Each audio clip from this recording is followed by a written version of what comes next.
are there really aliens at Area 51?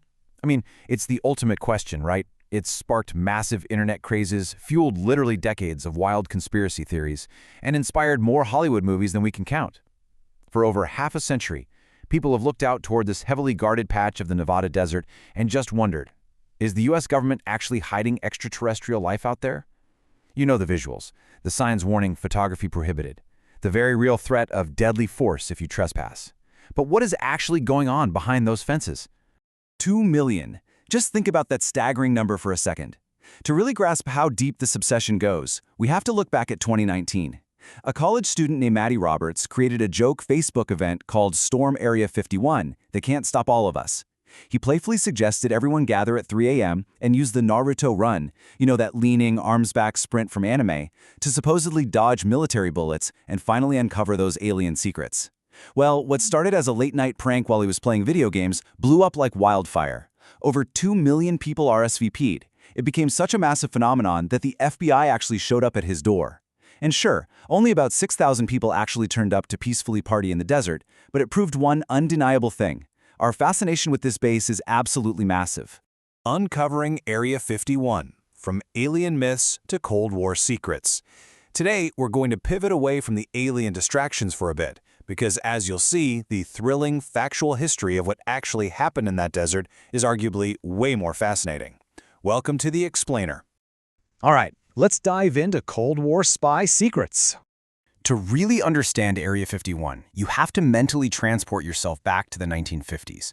The whole vibe was defined by intense paranoia and a massive rivalry between the US and the Soviet Union. The US desperately needed a way to monitor Soviet nuclear capabilities without getting caught. Let's just track how this escalated.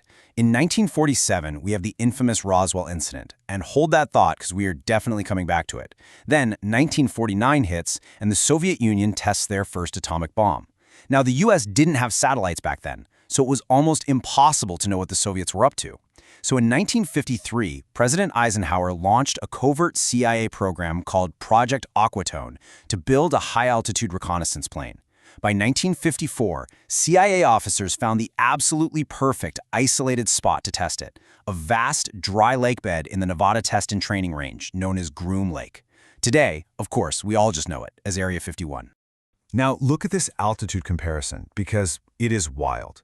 As the CIA developed aircraft like the U-2 and later the SR-71 Blackbird, they were pushing the absolute boundaries of aviation. Your standard commercial passenger plane flies between 10,000 and 20,000 meters. But these new, highly unconventional military spy planes, they were cruising way up at 24,000 to 26,000 meters. Imagine being a civilian on the ground in the 1950s.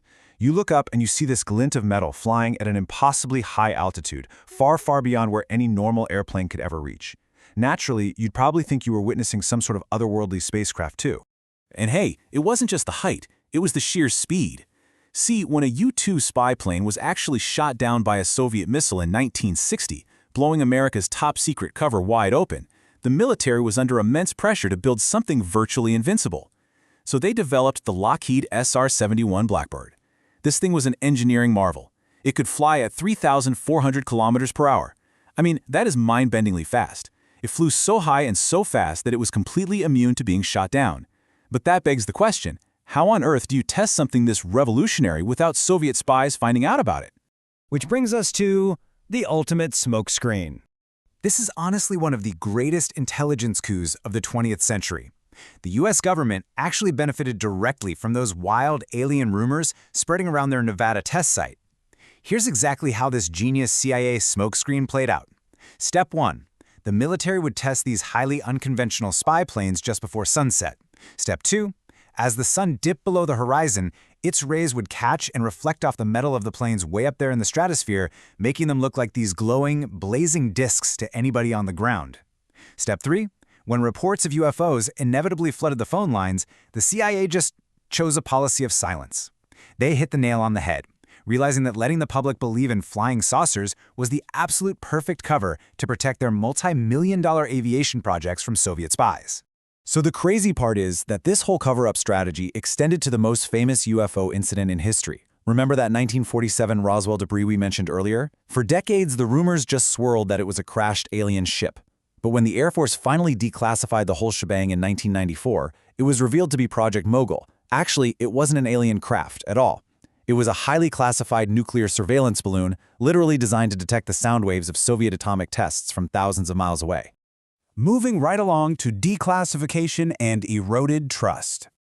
Now, you might be wondering, if the CIA officially declassified the Roswell truth back in 1994 and then fully acknowledged Area 51 and its spy plane history in 2013, why does the public still fiercely believe the alien myths?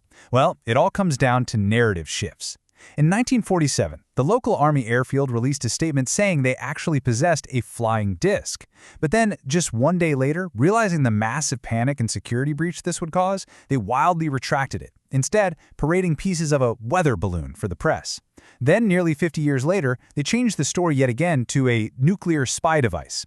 These repeated flip-flops completely eroded public trust. Think about it. When a government changes its story 3 times, it creates the ultimate breeding ground for conspiracy theories. And right into that massive void of trust stepped figures like Bob Lazar. Back in 1989, Lazar became this huge cult figure when he claimed he was contracted by the government to work at Area 51's Sector 4. He famously went on Joe Rogan's show and claimed he was actively reverse engineering an alien spacecraft. He said the ship was powered by Element 115, a super heavy element that magically produced its own anti-gravitational field. It all sounds incredibly convincing, doesn't it? But, well, science eventually caught up. In 2003, Russian scientists actually synthesized element 115, which was later named moscovium. And guess what? It behaves absolutely nothing like Lazar claimed. It for sure does not produce a gravitational field. On top of that, neutral investigators dug into Lazar's background and found that his big claims of doing confidential research at MIT were entirely fabricated. The guy held a fake degree. Yet, despite all these hard facts, his stories kept the Area 51 alien myth roaring right into the 21st century. So, let's talk about why the myth survives today. Even today, Area 51 remains a highly restricted military facility where the U.S. tests its next-generation aircraft. The perimeter is still locked down tight. The mystery? It's definitely still there. But the approach has completely shifted. Because the term UFO got way too heavily associated with little green men, the government now openly uses the term UAPs, unidentified aerial phenomena. In recent years, the Pentagon has even released real unexplained footage taken by military pilots, and they've set up a task force to analyze these sightings. But here is the critical difference. They aren't looking for extraterrestrial visitors. When they see a UAP today, they are investigating earthly national security threats. They're trying to figure out if these are advanced, highly classified drones or aerial programs developed by rival nations. The unknown in our skies is very real, but it's geopolitical, not interstellar. Which leaves us with this final, really profound thought to chew on. As long as governments need absolute secrecy to protect us, what new myths will we invent to fill the dark sky? Area 51 shows us that where there is a void of information, human imagination will always rush in to fill it. The incredible, very real history of Cold War espionage, Mach 3 spy planes, and brilliant CIA smokescreens was hidden right in plain sight, entirely masked by our desperate desire to believe we are not alone in the universe. It's just a fascinating look at the relationship between military necessity and human mythology. Thanks for joining me on this explainer, and hey, keep looking up. Just remember that the truth up there might be classified rather than alien.